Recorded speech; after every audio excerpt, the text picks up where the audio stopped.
this meeting, which is a confirmation hearing for the Police Accountability Board Executive Director. The meeting will come to order and the clerk will call the roll, please. Councilmember Evans. Present. Councilmember Gruber. Here. Councilmember Harris. Here. Councilmember Lupian. Here. Councilmember Melendez. Here. Councilmember Patterson. Here. Councilmember Pio. Here. Vice President Lightfoot. Here. President Scott. Here. Thank you. We're here today as required by city charter to hold a confirmation hearing for the Police Accountability Board Executive Director position. I'd like to go over a few items. We tasked the PAB to conduct a search and interviews for the PAB's Executive Director, and I'd like to thank them as well as Beth Sieber for her amazing staff support. The PAB has selected a candidate and the council must hold a confirmation hearing to ask questions of the Executive Director, which we will do tonight. Finally, as per the city charter, the candidate for Executive Director must receive an affirmative vote by the majority of the City Council to be formally appointed. Failure to receive City Council confirmation would result in a termination of employment, and the PAB would be required to offer a new candidate. I will submit legislation tomorrow for the council to consider Conor Dwyer Reynolds as the Executive Director of the Police Accountability Board. That legislation will be voted upon at the November 10th, 2020 council meeting. Mr. Reynolds is before us, but before he presents, an opening statement. I'd like to acknowledge the chair of the Police Accountability Board, Shani Wilson, who has asked to introduce you to Mr. Reynolds. Ms. Wilson? Good evening, Council. How are you? Thank you so much Hello. for me to introduce our candidate to you. So the board is quite excited, so I'm here to read a statement. After many months of laying foundations and an extensive search process, I am pleased and excited today to introduce you to the first Executive Director of the Rochester's Police Accountability Board, Conor Dwyer Reynolds. His appointment to the board was voted on unanimously by the board on October 8th, 2020. Out of 154 initial resumes and an impressive list of 13 interviewees, one individual's exceptional background, skills, and dedication to the work of the board made him a clear choice for this position. So let me tell you a little bit about Conor. His many accomplishments grow from his roots here in Rochester. After graduating from the University of Rochester, he worked for President Barack Obama, helping to craft communication strategies at the White House and on the president's re-election campaign. He helped organize the Get Out the Vote efforts in Iowa and consulted on state and local political campaigns. Conor then attended Yale Law School, where he consistently stood protecting communities and environments by suing rampant polluters and defending homeowners against predatory foreclosure practices. After graduating, Conor went south and clerked for the Honorable Carlton W. Reeves, the distinguished federal court judge in Mississippi, helping manage cases involving police misconduct, as well as those involving discrimination against Black officers. So I had the pleasure of speaking to Judge Reeves today, and I wanted to get a story for Conor's confirmation hearing today. And he actually told me a really good one, and it's the Security Exchange Commission versus Adams. And what happened is that there was a Ponzi scheme that the Security Exchange Commission was litigating. And at the end of the case, it was determined that there should be someone called a receiver, which is a special counsel or lawyer that had been appointed by the judge in order to oversee a couple of things: that the lawyer was able to find the money, that they were able to interact with the public, and the public could get their money back and know what to do to get their money back, and also answer any other questions. So because of Conor and the other clerk's intervention, this what happened was that the receiver was going to be from somebody that was out of town, that they were not from Mississippi. They were actually from Florida. And, the Securities Exchange Commission were like, well, we know this person, they seem really great. So, but they were not a person that actually represented the local Mississippians, the Mississippi community, a person of color. So Judge Reeves explained to me that Conor was one of the point clerks to make this appointment of the receiver inclusive to Black and brown lawyers. The receiver appointment was going to be from out of town, and the lack of diverse representation was important to Conor, even calling the judge when he was out of town to talk about this very important issue of the lack of representation and diversity. Because of Conor's works on this case, the receiver was tasked to hire additional staff that consisted of local Black lawyers. In his most recent position at Yale as a professor at Yale Law School, Conor led the restructuring of the school's environmental protection clinic while still working for racial equity back home here in Rochester through his partnership with the City Roots Community Land Trust on their research project for local redlining. In addition to his impressive track record, Conor brings a depth of character and distinguishes him as a singularly prepared and skilled from a competitive applicant field. He is a proven leader in the background of law, research, and teaching. He has demonstrable success in launching new ventures like the PAB. His passion for social justice is backed by strong work ethic, which I can attest to, both of which he will bring to bear on in this work on behalf of the people of his hometown. And he has proven in a diversity of contexts that his considerable talent is rooted in a keen interest and willingness to listen deeply and learn with humility across lines of gender, race, ability, and socioeconomic conditions. Most importantly, one thing as the chair that I noticed when talking with Judge Reeves and going over the recommendation letters today was that there is a consistent thread through Conor's job so far in his college, and that it's allyship. And, in allyship, it does not remain silent, but confronts racism as it comes up daily and does so with consistency, which is what we need on this board. It also seeks to deconstruct racism institutionally and live in a way that challenges systemic oppression at the risk of also experiencing some of that oppression. Being a white ally, especially, entails building relationships with both people of color and also with white people in order to challenge them in thinking about their race. Allies don't have it figured out, all of it figured out, but are committed to non-complacency, which is, I'm sure, something that we all can identify with, especially what's going on nationally. That matters to me, and that matters to this board. Spend a few minutes with Conor, and you will immediately recognize what we have so clearly seen as this board, that he is a public servant who is ready to go above and beyond to ensure that his community receives the very best of his gifts. His commitment to following the law of the letter is clearly visible. He is committed to see the success of the Police Accountability Board and seeing its vision go forward. The Rochester community has invested considerable resources and much hope in the promise of a fully empowered Police Accountability Board. We believe in hiring Conor Dwyer Reynolds not only honors that investment, but will uphold the will of the people in creating an institution that will serve and empower the citizens of Rochester. So thank you, City Council, for allowing me to introduce Conor Dwyer Reynolds to you tonight. We are so very excited about having him on board and are excited about this next chapter in the Police Accountability Board. And we are glad that he'll be with us on his journey. At least we hope so. Thank you. Thank you. Mr. Reynolds, would you like to make an opening statement? I would, and thank you so much, Chair Wilson, for those extremely kind words. Can everyone hear me? Is that all right, folks? A little more volume, please. More volume. Let me see what I can do. Is that a little bit better? Yes. Okay, I'll speak up. Here we go. President Scott, Vice President Lightfoot, and members of City Council, I am honored to be here with you as the nominee for Executive Director of the Police Accountability Board. I want to begin by thanking Chair Wilson and other members of the board for entrusting me with this monumental responsibility. I also want to thank BJ Scanlon, Beth Sieber, Katie Hasselwander, Hazel Washington, Conda Brown, Wendy Velez, and many other city employees. They have been so generous with their time in both supporting the board and helping me get on my feet. I also want to thank Mayor Warren for her willingness to work with me, even in this pre-confirmation moment. Finally, I want to thank the Police Accountability Board Alliance, countless local leaders and organizations, the overwhelming majority of Rochester voters, and the City Council members who made the Police Accountability Board a reality. It's good to be home. I was born here, grew up here, graduated from college here. In the years I've been gone, I've been able to live in some remarkable places and do some remarkable things. But whatever experiences and powers I've accumulated are thanks to the people of this city.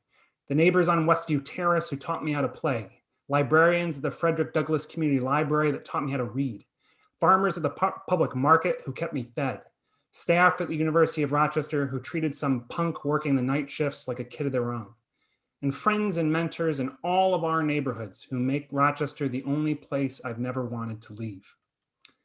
Given the unpayable debt I owe this city, I've always wanted an opportunity to serve its people. When I saw that Police Accountability Board was looking for an executive director, I knew this was my chance.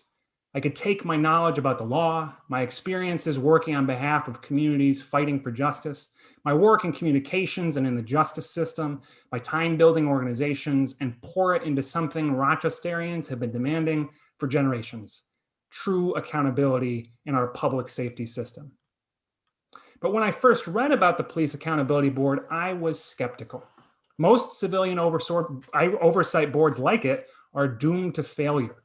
They are often created by well-intentioned politicians who respond to moments of community outcry with something that looks nice, but doesn't get the job done.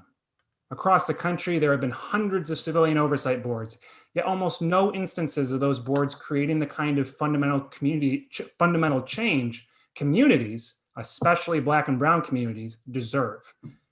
The agencies have failed many times here in Rochester. So when I heard about the PAB, I thought, here we go again. Then I read the law that City Council passed to create the PAB. When President Scott called that law the most progressive legislation in the country, she wasn't kidding. The law gave this agency a remarkable set of powers, not just the ability to discipline police officers, but to make transparent all aspects of the police department and to create rules to define misconduct and say what the consequences for that misconduct must be. The law gave the agency a remarkable set of protections too, including anti-harassment provisions and true organizational independence necessary to conduct its work efficiently and fairly. Finally, the law made the agency a creature of the people, imposing heavy duties on the board to be transparent, to partner with everyday Rochesterians, and to be led by everyday Rochesterians. When I read the law, I had to read it again to make sure I wasn't missing something. I wasn't. City Council created the most powerful civilian oversight board in the United States, period. I've spoken to staff at other civilian oversight boards. When you tell them what powers this board has, they say, I'd kill to have half of what you have. When you tell them the protections the board has, they say, you have a real chance of surviving. When you tell them about the support this board has from the community, city government, and our elected officials, they say, what you do in Rochester can be the model for the rest of the country. If confirmed as executive director, my job is to help the board become that national model. Doing so will take time, substantial resources taken from wherever we can find them, and partnerships with anyone and everyone dedicated to our mission of eradicating the racism and structural injustice that are at the roots of this city's problems. To succeed, the board must hold itself to the highest standards of fairness, legality, and transparency. Meeting these standards will require a disciplinary process defined by bias-eliminating procedural rules, a commitment to follow the letter of the law, and a belief in the safety of all Rochesterians, from our Black trans youth to our law enforcement officers. Most important, the board must do justice. To paraphrase Judge Carlton Reeves, justice is a search for truth. That search will fail unless the board incorporates a diversity of experiences and perspectives into its decision-making processes. It is not enough for the board itself to be remarkably diverse. The same must be said of its staff. My hiring decisions will reflect this need for diversity. It will be no easy task to translate the PAB's promise into a legacy that will define this city's history. I cannot promise to be perfect. There will be stumbles and setbacks, but I can promise to pour my life into this work for as long as it takes. I hope that City Council will continue to not only work with the board, but hold it and me accountable. We can only do this together. 15 years from now, when Rochesterians look back on this time, they will see darkness. They will remember protests, pandemics, and pain. But there's a hope our city will not be defined by that darkness. The hallmark of our time can be the monumental change that this community achieved together through and with the Police Accountability Board. I couldn't be more excited to partner with you to make that hope a reality. I look forward to your questions, especially about the work to come. Thank you.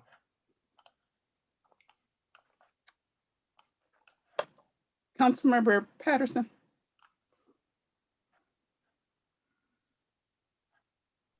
Thank you. I had hoped that Shawnee Mitchell was going to stay on board. I had some questions for her, but with her not being here, I guess I'll direct those questions directly to you there, Mr. Reynolds. So on Monday, we received a memorandum from you entitled Police Accountability Board Independence. Are you the sole author of this memorandum?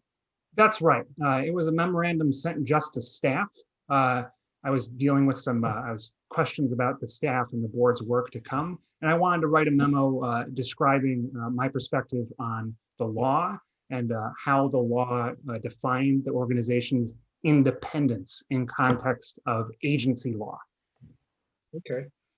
Did you review this memorandum with the board prior to sending it over for our review? So I didn't mean to send it to city council's review. I meant to send it as a memo to other staff members to start a conversation. And then if we had that conversation, we could go back to principals to talk about things. That's the general procedure that I've been following when I work in federal government, is you have staff level conversations and then you go to your principals. So my apologies if that memo has been read by you folks, but I'm more than happy to talk about it because I deeply believe in it. And I did send a copy of the memo to both the chair and vice chair. So is your board aware of this memo? The board is certainly aware of the contents of the memo. The board's aware of my understanding of our independence organizationally. So the board agrees with your conclusions in this memorandum? I can't speak for the board specifically on that point. I wouldn't be surprised if they do, simply for two reasons. First, I think that the board law is straightforward in some of the sense, but also, if I were to write that memo for the public eye or for people who want to know more about agency independence, I'd make clear a few things. First, that when I talk about agency independence and organizational independence, that's a specific legal term.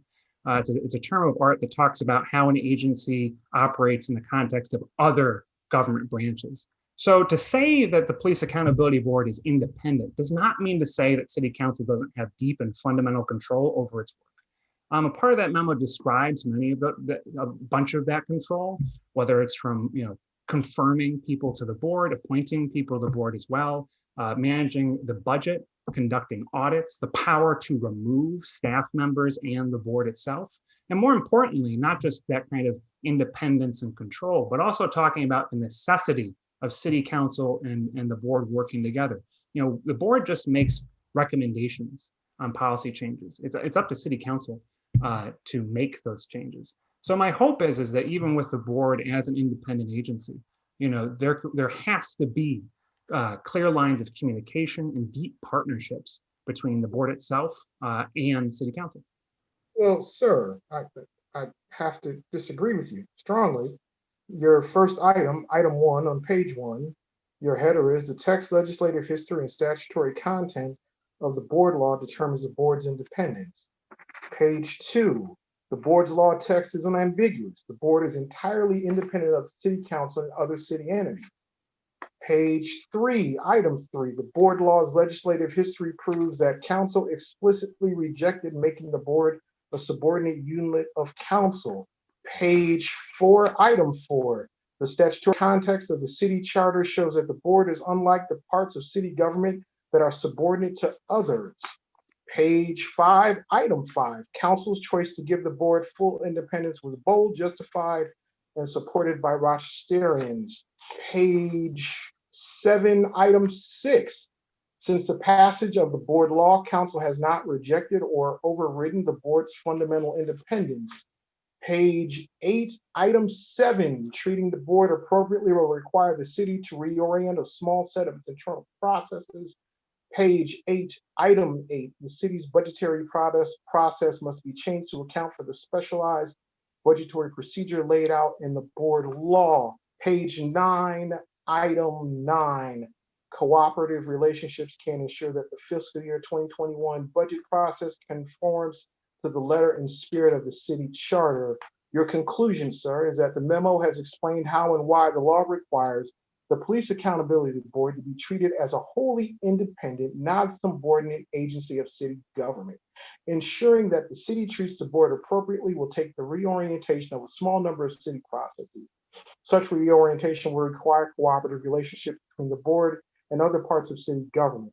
As proven by the support given to the board over the last year by the staff of the city council and the mayor's office, these relationships will be easy to build. Now, my problem and concern with these is that your memo as written seems to assert powers that I, as a council member, never remember voting for. And I'll just kind of let you go from there.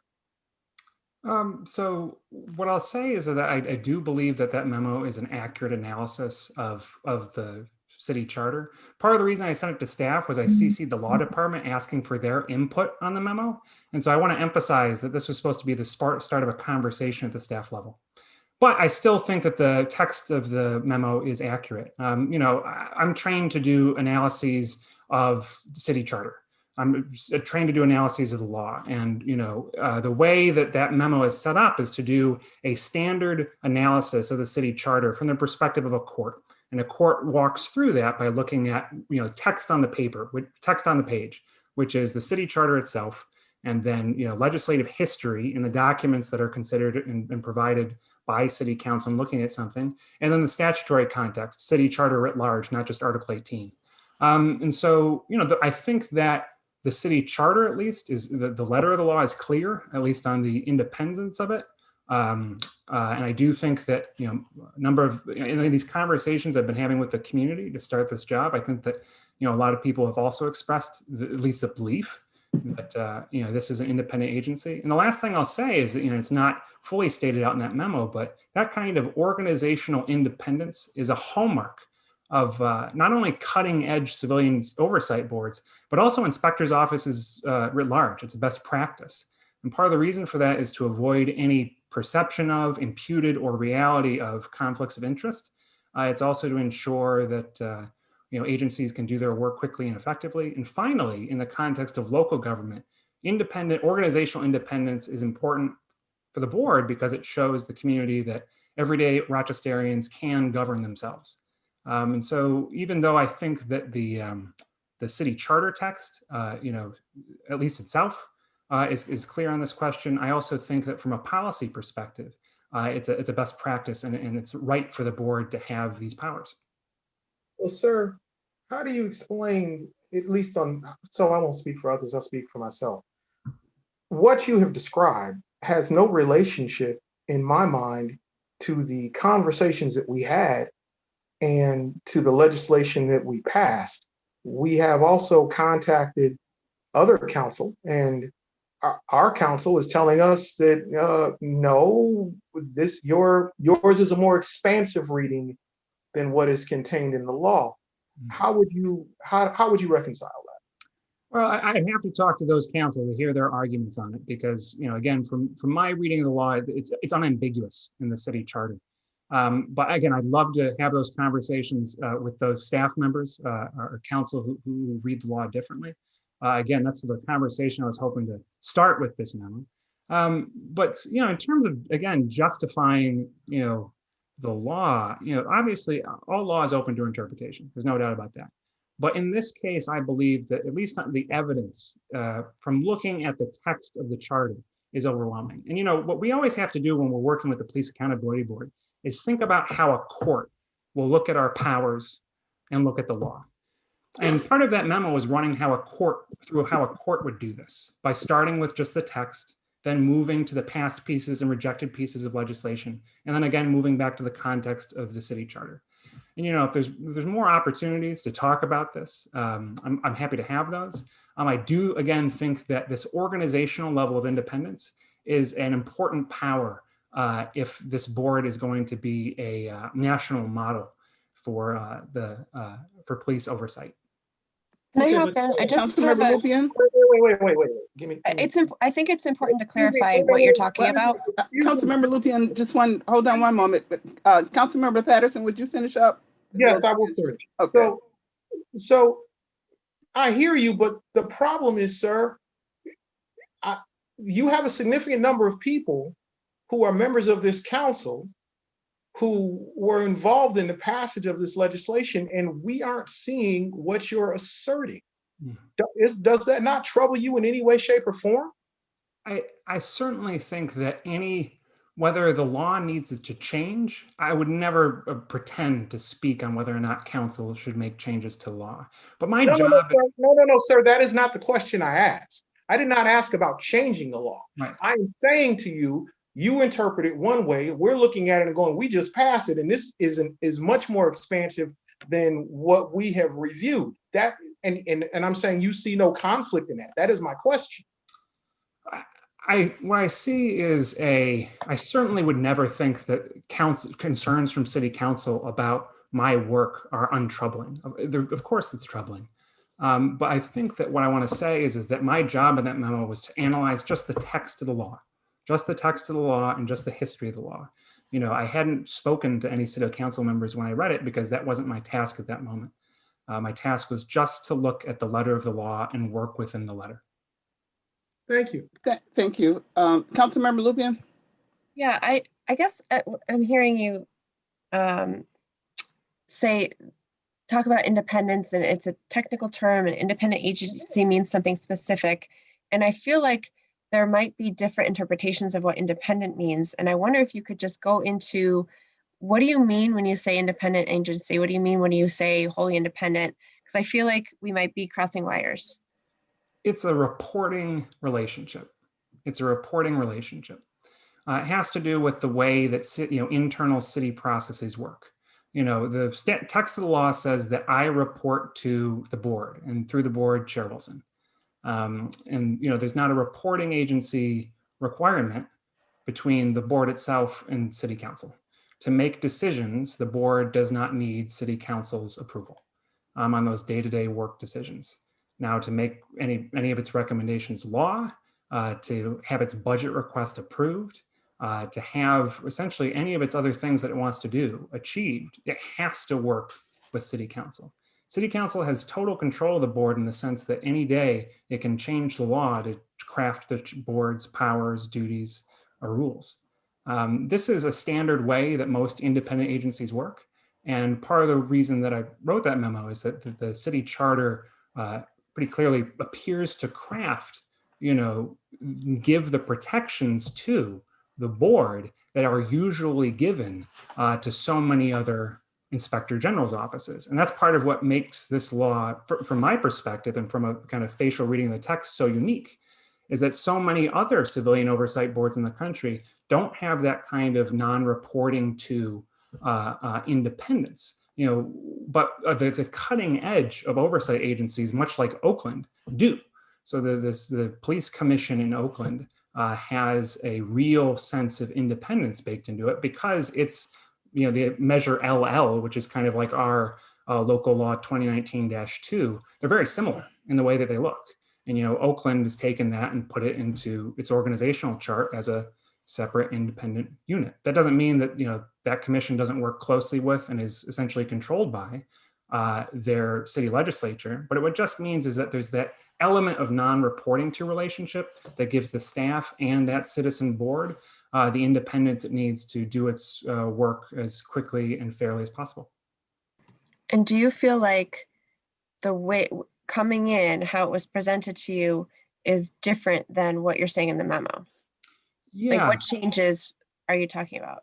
So I think that maybe the most important changes are, I think there's a number of changes recommended at the end of the memo about, internal city processes, whether it's, the budget process is maybe the most important one, to, the Ectron, I don't want to, there are, from the website management to the way that, Microsoft Teams works, in most of these situations I'm reporting and the board is reporting to city council staff. And that working through those processes, well, I want to say, city staff has been nothing, city council staff has been nothing but helpful and useful. Those processes to truly reflect what would be an independent agency process would need to be shifted.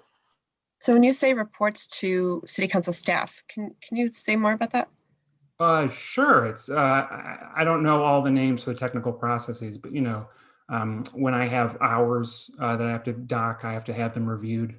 Doing your hourlies at the end of the week, they have to be approved by city council staff. To have budget to have to change the titles of the people I want to hire, I have to have city council approve of those. Office space, getting office things done for the most part. It's just, again, this is base level organizational things. There are others too that I'm not thinking of, but those are the ones on the day to day. And that's what you're saying you mean by independent, is like not having to report hours or go through city council for changes of titles and things like that. Hiring and the budget process and that, yeah. Okay, I think I understand. Thank you. Yeah, and again, I want to emphasize in the memo, the functional difference on a day-to-day is not going to be really seen by the public. It's going to be these internal city hall things that I think can just get changed. Thank you. I believe that Councilmember Gruber has comments, but Mr. Reynolds, I have to tell you, frankly, from where I sit, what you are saying now differs from what you wrote, in my estimation, but we can look at it a little further. Councilmember Gruber? Sure. Thank you, President Scott. And Mr. Reynolds, I wish there were other things to talk about besides the memo, but it's actually pretty difficult to talk about anything else. And I find it a little bit curious that you would say you didn't intend for us to read it when you sent it to our chief of staff as one of the people on the email. Yes. It's hard to imagine how it wouldn't have gotten to each member of council to review. Yeah. Well, again, I'm a little new to the way that city processes work. And and again, in other places, it's these staff level discussions you have where people read memos on the staff level, you deal with things, and then you go to principals. Now I understand, if this is I think it's my second week on the job, sending this memo around. But again, I think that at the end of the day, having open, where people are coming from in terms of their perspectives in the law is an important way that, law firms certainly work, passing memos around, discussing those things. I think if I had posted this memo publicly and said, this is what the board, believes, this is what I believe, I think that would be very different from, sending it after a meeting in which some of these problems came up. Sure. I mean, you've already addressed a lot of it, but I want to comment and then ask a question. Specifically about intent. It actually seems like the crux of your argument is related to I believe you say the intent of the legislature. And I'm very fortunate and proud of the fact that I worked with President Scott and Vice President Lightfoot, members of the PABA, the NYCLU, UCLM, and more to craft and draft this legislation. And I can say matter-of-factly that the term independence used by us in those rooms, not just by council, but also by the PABA, was specifically independence from RPD and independence from the mayor's office, because it was all based upon discipline, and it was all based upon the taking this out of the chain of command of the way discipline was meted out. And in addition, President Scott's comments that you quoted about it being the most progressive piece of legislation was also, or oversight, was specifically in relation to discipline. So it seems awfully curious to me that this is a space where you want to plant your flag, when, I mean, I can look back through tons of notes from the PABA, who provided the draft for this legislation, where it says specifically independence from RPD. It doesn't say independence from the city. It says independence from RPD. That was the intent at the start of the legislation. It was certainly the intent when we were in the room talking about the legislation. But all that aside, what I really want to understand is your intent. Why is this the thing that you decided to spend 10 pages and all this effort on right now? What is it? Simply because you don't want to have to share your time clock, your time card, and you don't want to get council permission to purchase furniture? Why is this a thing when we have so many bigger questions about the PAB and the court case that's pending right now and the disciplinary authority and the ability to see cases. Why is this the space that you decided to plant a flag and write a 10-page memo about? What was the intent? So the intent is to protect the board and protect the legacy of this board. But I first want to say that I wrote this memo on a Sunday evening. We've been working very, very hard on a whole bunch of things, throughout the last 2 weeks, from the mayor's executive order to a number of things. This memo has not been the center of my life. This is about one half of one day in the last 2 weeks to deal with some staff matters. I want to, again, say why it's so, I think that this is in fact important. The board's ability to propose a budget is important. And, those rules, as I see them, they appear to be in the text of city charter, require a certain process, that process be followed. And I want to make sure that this board follows the letter of the law when it comes to these things. And that kind of following of the letter of the law is very important, because it's likely that the current legal challenge against the board isn't going to be the first one. There may be many legal challenges against this board that come its way. The executive director has to work to protect the board, to make sure that it's following every single rule it can, whether it's the open meetings law, whether it's freedom of information law, whether it's state law on anti-discrimination, whether it's the federal American with Disabilities law. Part of the reason I'm so excited to work for this agency is to make sure that I can use my legal knowledge and powers to protect it and all of its powers and duties. And that's part of the reason that I wrote this memo, is because I wanted to make sure that there could be a discussion had about how best to protect the board and its tools that are had under the law. I'm happy to hear you say that. I would agree with President Scott that if it would be hard to read this memo and have the takeaway be that your intention was to protect the board. As a matter of fact, reading the memo, it would appear that you were specifically writing it because you want to, quote, reorient certain, I don't have the quote in front of me, I shouldn't say quote, right? Internal city processes. Reorient certain city processes. Mm-hmm. So that seems like it was a bit more of a goal than protecting the board here. So I want to make sure, I think that those things are aligned. So imagine that the board decided to not follow the specific rules about proposing a budget in the city charter. Under Section 78 of New York civil practice rules, city organizations can be sued for not following or enforcing the law. And I want to make sure that from day one, that the board is following all the duties it has to propose budgets, to work within the law. And so really, again, this memo came out of a meeting I was having on budget. And I want to make sure that the board was following its statutory duty to propose this budget that has all of these requirements to be sufficient in X way and Y way. And because the budget process is starting now, the next fiscal year is getting kicked off now. It's in November when these things start. I couldn't wait. In reality, I had to do this. And so after my work was done during the work week, I worked this on a weekend and sent it out on Monday, hoping to have a conversation that was supposed to happen later this week with OMB, some people from the law department. That's really where we were hoping to start. This memo was a reply to a staff email following up on a conversation we'd all been having about the budget process. And so that's, again, I think that line of, changing city processes in order to protect the board's ability to not get sued and to do the work it has to do. I think that's how all of this links up. I know a lot of other people have questions. I have other questions besides the memo too, but I would like to just kind of put a bow on my comments about the memo by saying this. In the memo itself, you specifically call out that the board must therefore be patient as processes are reoriented. You also specifically call out building cooperative relationships. This memo really does not feel like an effort to do either of those things. It doesn't feel like an effort to be patient. You just described yourself that you needed to do this immediately. immediately on a Sunday night, you needed to write a 10-page memo and send it to our chief of staff. It doesn't seem to encourage patience.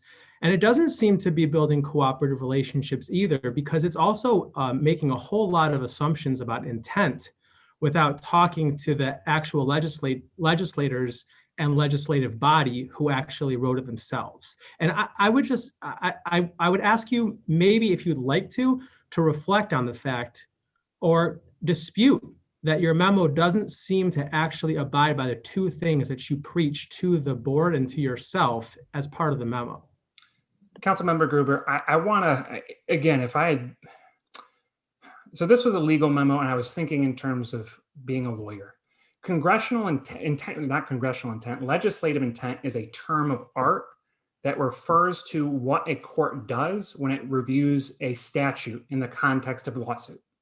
So legislative intent is it is very different from the way that you and I would think about legislative intent. Is we just go to council members and we ask them what their intentions were as an individual, right?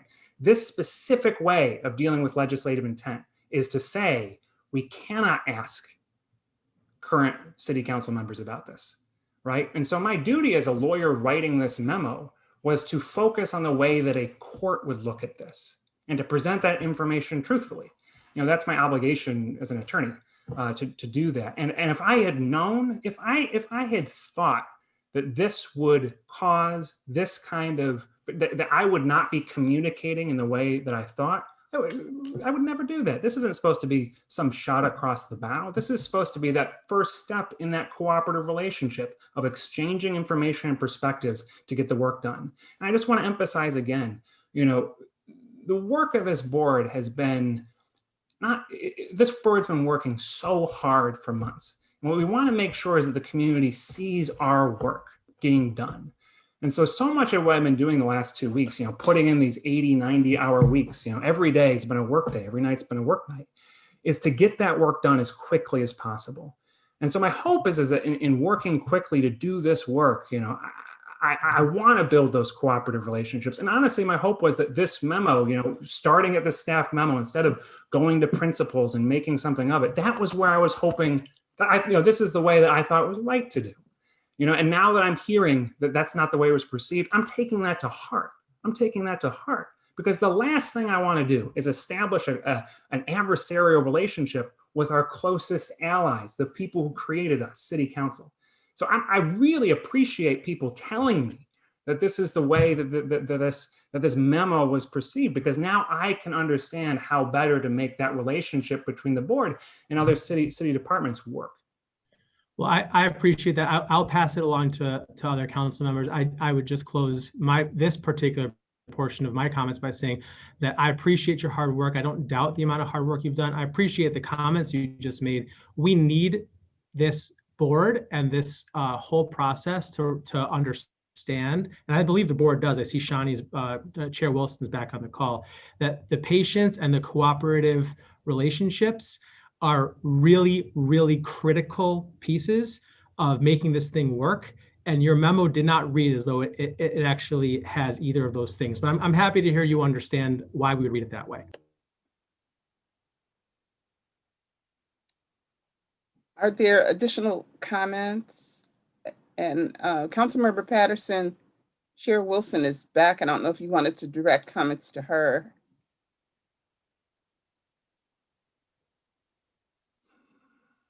Are you speaking? If not, you're on mute. Gives me a sec, takes me a little while to get back. So my question was specifically regarding the memo that we've been discussing for a while. Chair Mitchell, had you, from talking to Mr. Chair Reynolds, Wilson. Chair Wilson, from talking to Mr. Reynolds, it seems as though you weren't, well, I'll just ask, were you aware of the memo that we've been discussing for the last couple of minutes? I was aware of the memo that you all have been discussing for the past couple of minutes. It was reviewed with me and the board offline. And, quite frankly, I'm also just astounded, because I actually was hoping that if this was such a concern to the council, that there would have been, and I don't know if it was because of Conor's confirmation or something to that matter. So hopefully you all can help me to understand that. But I'm kind of taken aback that this was seen or perceived, or that there is something that I'm also missing, because, you know, in all of the 8 months or 9 months that we've been doing this and that we've been, you know, trying to build this board, you know, you know, we've had our ups and downs with, you know, how, like with the council, and just like having to walk through misunderstandings and, you know, growing, like you've grown right beside us. So I guess that if there was an issue or concern, especially of this magnitude, especially since that this is the person that, you know, I spent, you know, the beginning of this meeting saying that we had absolute confidence in, that, you know, somebody would have reached out to us and said something that were concerns about this memo. This memo has been, as my understanding, has been in the possession of city council for a couple of days at least. So I'm just wondering, you know, how we can move forward from this, and then also what else can we do, because we are supposed to be walking in tandem with you all.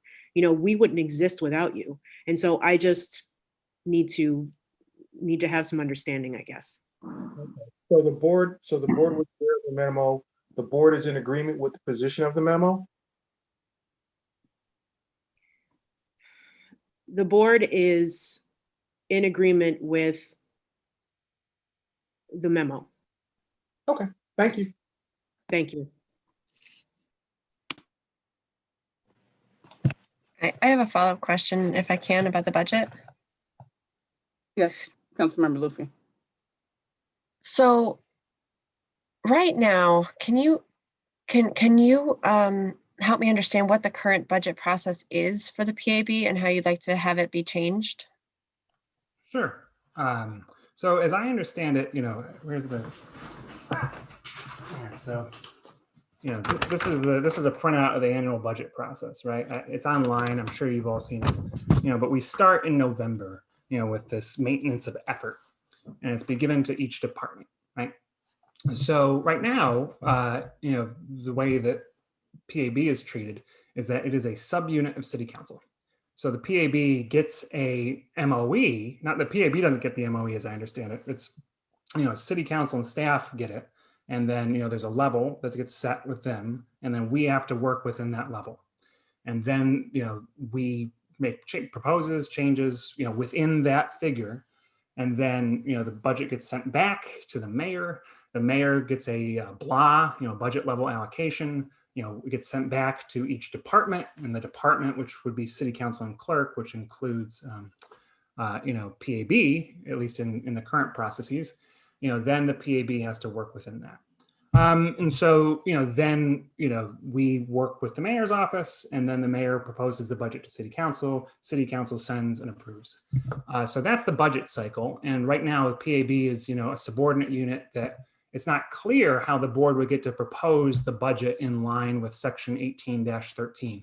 And so, you know, that process, you know, again, part of the reason we're writing the memo is to suggest that treating the PAB as an independent department is what's going to allow the budget process, the unique one for the PAB, according to the text of the city charter, to operate functionally. So the difference would be is that the PAB, and again, the memo says that, you know, that we need to work with OMB. It's not clear what the actual answer might be, except that it seems to be different from the current process. One potential would be have the, you know, board propose its budget, you know, to city council and the mayor, and then the mayor comes back with the budget level allocation. We have to work within that budget level allocation. We move forward from there. So I think, again, when I try to emphasize small changes to internal city processes, you know, this is what I'm talking about. It's just, you know, shifting the PAB, you know, to the separate section, and then working within the MOE, the normal MOE and BLA process. Madam President. Yes, Councilmember Evans. Mr. Dwyer, as you know, I'm a fan of yours. I just think that in the development of, as we continue to develop the PAB, which, you know, passed council unanimously 9-0 I just don't think that, I just want to give you the opportunity to say, this is not a hill that you're willing to, is this a hill that you want to die on? I want to give you the opportunity to say that, to answer that. But before I ask you that, just the point, I think it's important for everyone to understand from a fiscal standpoint that the fiscal responsibility, and I'm sure you know this, of the city falls to city council in terms of ensuring anybody's budget. That doesn't mean that there can't be a conversation of a department saying, hey, we think we need more, or we want to make an adjustment, but there is that process for a reason, to make sure that the city, which is, as you know, has a major budget issue, which I'm very concerned about. I'm sure my colleagues get tired of me talking about it. I'm a jerk about it, and I'm not popular when I say that things cost too much money. I'm known for that, but I just want to put that out there, that the process is what it is because of, from the fiscal standpoint. I mean, I'm not saying that budgets won't rise or fall, but we can't have anybody associated with the city, be it PAB, police department, DRIS, DES, saying, hey, we're going to tell you what our budget is. And I'm not saying you're saying this, so I want you to clarify this. We're going to tell you this is what our budget, and you better make it our budget, because we don't have to come to you, city council, to say, hey, what's our budget allocation. Now, I'm not saying that you're saying that, but I just want you to address those two things for us, because I think that might help ease the unreadiness. I think this memo, I mean, I had so many other questions. I'm sorry that this memo thing has now consumed almost the entire hearing. So can you just please address that, to ease concerns that just from me getting a read of the room, that it seems like a lot of people have. Please address that. Well, first, this memo is supposed to be, again, the start of a conversation to get done. I want to make that very, very, very, very, very clear. Okay. This is the start of that conversation. So when, Councilmember Patterson said there's other people that have read this memo and there are other opinions, I want to hear those opinions. That's why I sent it to the law department. This was not, I want to have a start of a conversation on this. I do think that, again, independence is an important thing. Implementing that, it comes down to the details, but let's work together on this. But when it comes to the budget, I want to make very, very, very clear, because I know, when I had my press conference speech about budget, and I was talking about the resources that would be necessary, I want to make a few things clear. First, we're going to have to get resources from wherever and wherever. This city is cash strapped. I truly understand that. And when I talk about, how many resources we need, what I'm trying to do is communicate to you and the public, what it will take to have an effective disciplinary process in terms of staff and funding. And on the budget we have, we're going to be able to do great things. But when it comes to that disciplinary powers, it takes a lot of resources to do it right. We're going to get those resources from anywhere. That's why we're going to be partnering closely with our state representatives, federal representatives, because it's going to take federal and state money over the long term to get us where we need to go. And when in terms of this, budget process, that the reason why I wrote this memo is because Section 18-13 appears to say that the PAB must propose a budget that meets certain requirements, right? And it does not say that we have to have that money. It does not say that city council has to appropriate any funds in a certain way. It just says that the board has to propose a budget that provides for sufficient funding to do X, Y, and Z. And so I want to make sure that the board follows that obligation in this process. I am not trying to put, and I don't think the city charter puts the city council in a place where it has to appropriate a single dollar to the Police Accountability Board. And again, that's his first reading of the law, and I'd love to have conversations about that moving forward. Okay, thanks. And this is the last point. I just think, because this is so new and there's so much going on, I would just give a word of advice that I think the sequencing of things are extremely important. And when I say sequencing, I mean the prioritization of how, things that we need to take on first, second, and third, in order to have a strong building blocks to not have miscommunication. I sympathize with your position. So many of my jobs in the professional world have been, new things where they're new and you have to put meat on the bones. When I was at the school district, for example, I helped start the Office of Auditor General, and that was, similar to the PAB. So I get that, but what was important in that process was the sequencing. So I would just welcome further conversations with you, and also encourage you to have other conversations with folks within City Hall as well as council about what that looks like going forward.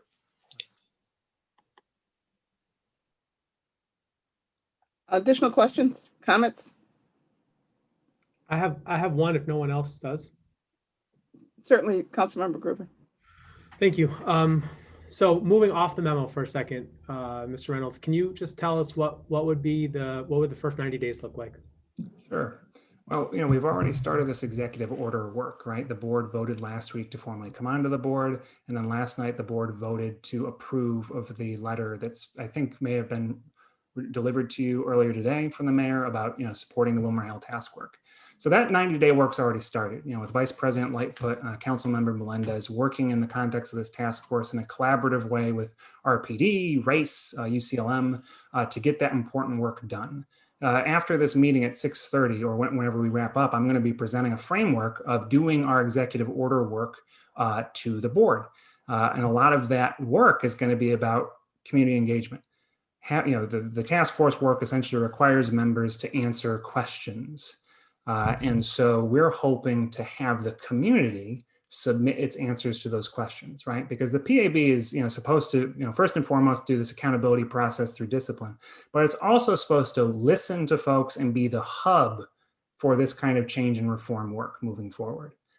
So I think that that work is probably going to dominate the next 90 days. I mean, a chief thing I wanted to do was hire staff, which is why why I was getting caught up in this budgetary process, Councilmember Evans, like making the staff hiring work so that I can help the board get all it can done with maximal staff resources, so that's why I kind of sequenced it the way I did. But, that's going to dominate the board's work over the next month or two is this task force work, because not only is it, having a seat at this table that the mayor has invited us to very generously, but also to do the community engagement work that lets people know that the PAB is here.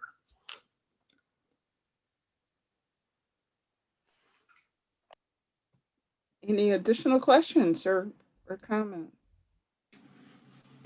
Just one other quickly. Can you talk a little bit about just your experience in terms of bringing very different groups together? One of the things about the PAB is that you will be dealing with many different types of people that you will have to work with in order to build consensus and find common ground. Maybe you can talk about your experience in that and how you hope to do that. I know there was mention about community engagement. Obviously, you're dealing with us right now, council, but then you have the PAB board, you have the PABA, other community organizations, the police department, the administration. So there's so many. As I think I've said to you before, I look at it like an octopus with all these different tentacles, and all those tentacles are different constituencies that you will have to engage with in order to find common ground, which I think will be a challenge. What's your plan for that, and then maybe some experience that you may have in that regard?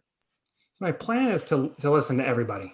The last 2 weeks have been me shooting emails to essentially everyone that I could. I've met with a number of you to listen to your priorities and perspectives on policing and reform. I hope to do that with all of you at some point, if I am confirmed. Meeting with, not just, people who've been leading this reform work from the PABA to leaders in our faith community, everyday Rochesterians who aren't necessarily the part of a organization, but also police officers, their union. You have to listen to everyone. Again, if justice is a search for truth, that search will fail unless you listen to every single perspective possible. And you wanted an example of how I've done this in my past work. So when I was in law school, I was the first elected leader of this group called First Generation Professionals at EL Law. It's for people who are the first in their family to get a professional degree, or lower income background folks. And it was an extremely diverse group, right? We had like poor rural white kids, from Indiana, along with, lots of black and brown folks, a lot of them from New York City. And so it was my job to kind of lead that group through some very politically turbulent waters. There were lots of fights over law school about funding, supporting judges, and anything from like getting gender neutral bathrooms installed. And so it was a question of whether or not we could support that work. And that question of supporting, that kind of social justice work deeply divided my group. And how did I have to approach that was going to every single sub community in my organization and just listening for hours and days, making sure people felt heard, making sure people were involved in the decision-making process, and making sure that the decision-making process was respectful of their time and their integrity. Now, I lost members. Some people left the group because of our support for some of these, especially trans rights things. But I can promise you that everyone involved felt respected, and the group survived and was together despite its fundamental diversity because of that deep empathy work that we do. And so that empathy work is at the heart of what I've been doing with the Police Accountability Board and will continue to be at the heart of my work moving forward. Councilmember Lupien, your follow-up question on budget, was that answered or did this just come through? It was answered. Okay. Councilmember Gruber, you have another question. Yes. It'll be a quick question, maybe not a quick answer, but I think that the hardest part of this work, actually, let me preface it by saying, I know with all the stuff with the executive order, it has certainly shifted some of the focus of the PAB, but obviously let's go back to remembering what brought us to the table in the first place years ago is really around, it's in the word A, it's the accountability piece.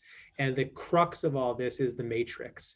And that's a question, I mean, that's been a huge question mark since day one that I can certainly say President Scott, Vice President Lightfoot, and I have all said during the writing of the legislation, that was going to be the biggest challenge, is getting a good matrix with feedback from all these different parties. What have you done to prepare yourself to do that? And how will you move forward with both the police department and I don't know that the Locust Club would participate, but at least attempting to get buy-in from them as well in the matrix? So we have City Council baked a statutory duty in that we have to, work with the Locust Club and RPD on that. So in terms of following the law, I think that the best thing that the board can do is have a formal rulemaking process. Formal rulemaking is a legal term that has to do with the steps you follow before creating legal rules. And so my hopes to craft that process would be to start with community input and review about what officer misconduct is most important to the community, right? Because you look at the way other disciplinary matrices work in other communities, there's lots of things left off the table, and you can't specify every single act that may be wrong. So you have to prioritize with your initial set of rulemaking, and then also have broad rules that can be catch-alls for some kind of misconduct. And making a disciplinary matrix that both reflects community input, follows the law, is generated in a way that follows all of New York State rules when it comes to administrative agency work is going to take time and good lawyering. And so, I'm very dedicated to that process. Again, the disciplinary matrix is not clear if it will be enforceable given the fact that we don't have disciplinary power quite yet, but we certainly have the power to start making those rules. And that's, again, why I think it's so important to get the staffing piece right, because we need to hire people who can, lead that rulemaking process and lead the public engagement part of that rulemaking process. Thanks. Thank you. I think you can gather that we have some deep concerns regarding the content of the memo, and it was good to hear your explanation of what your thinking was around it. I think the struggle becomes that the saying with Oprah or somebody that says when somebody tell you who they are, believe them. So it's just, we got to sort of work through it and see where we are with that. Are there any additional questions or comments? I have a question, President Scott. Certainly. I'd like to just follow up. You had mentioned about how you're planning to engage in community as well as to recruit folks to be on your team. How do you plan to work through potential bias against police that you may see in team members? It's important that the Police Accountability Board remain objective. And as I've heard President Scott and other members who have worked on the original documents of this, it said that that is the crucial part of this board to make sure that it remains objective. It actually is the most important part because that's the credibility. So how do you address that? First, recusal rules. First is recusal rules. So having a public set of rules that say when board members can and cannot participate in rulemaking, participate in discipline, and participate in other board business is extremely important to both convincing the public and the judiciary that our processes are fair. And creating those procedural rules has to be a top priority of this board. Also, in terms of hiring, I mean, the flip side of this is working with the RPD and its hiring process. How do you stop bias there? And it's the same answer, which is having a clear hiring process that talks about values of the organization and expectations up front to make sure that employees know how you have to operate moving forward, whether it's social media posts or whatever. Because the last thing that this board needs is to have allegations or the reality of bias infecting its work in a way that will destroy credibility in the long run. So your conversations or your concerns are both an important and a priority of the boards. Thankfully, there's concrete ways to address it. Thank you, Councilmember Harris. That definitely was a concern that I had in terms of the work of the board going forward. And it's Maya Angelou, that's what I was trying to think of. Is there anything else? If not, I just wanted to add a comment. I feel for you, Conor, because I have certainly sent out emails that I intended one way and landed a totally different way. And I appreciate you walking us through, kind of what you had intended. And yeah, I thank you for your thoughtful responses. Of course. And, I'm used to law work. I'm used to working in law firms and legal organizations where, the way that we circulate memos and the way that we deal with staff, it's this one thing. And what I want to be thankful for is that we have people, BJ, Katie, all these people on staff who've been just fantastic with me, learning the ropes of a new internal organizational culture. And I hope to get the chance to continue learning those steps moving forward with all of you. okay. Hey. Thank you all. Thank you for your time. If